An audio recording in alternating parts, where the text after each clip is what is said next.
Many parents may assume that if their child does not owe tax, then there is no reason to file a tax return. Technically, that's correct, but in many cases, filing a return still provides meaningful long-term benefits. Often, children earn income from part-time jobs, summer work, or small jobs like babysitting or yard work. If that income is below the basic exemption amount, there is no tax payable.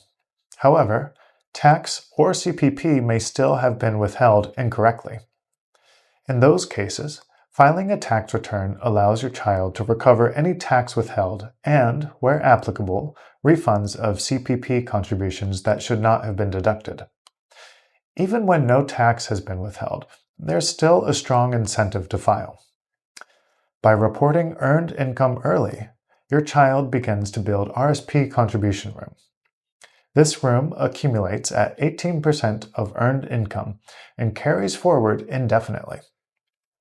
Over time, this can become significant. A child earning modest amounts over several years can build a meaningful RSP deduction limit before they even enter the workforce full-time. This creates a valuable opportunity later in life when their income is higher and the tax benefits of RSP contributions are more impactful. Beyond the financial benefit, there is also an educational advantage. Filing a tax return is a practical way to introduce financial concepts at an early age. It creates an opportunity to explain how income is taxed, how tax refunds work, and the difference between registered accounts and investments.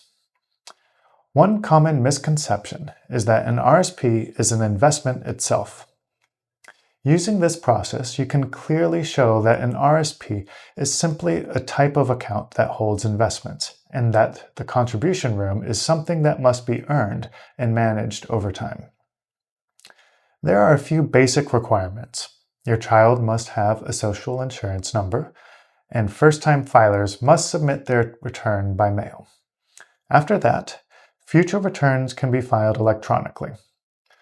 Children under the age of majority cannot open and manage their own RSP accounts, and in most cases, it does not make sense to contribute at low income levels. The real benefit at this stage is building the contribution room for future use. For parents, this is one of those simple planning steps that can have a long-term impact. It requires very little effort, but it helps establish good financial habits, creates future tax planning opportunities, and reinforces the importance of understanding how the tax system works. At the end of the day, filing a tax return for your child is not just about the current year. It's about setting them up for stronger financial outcomes in the future.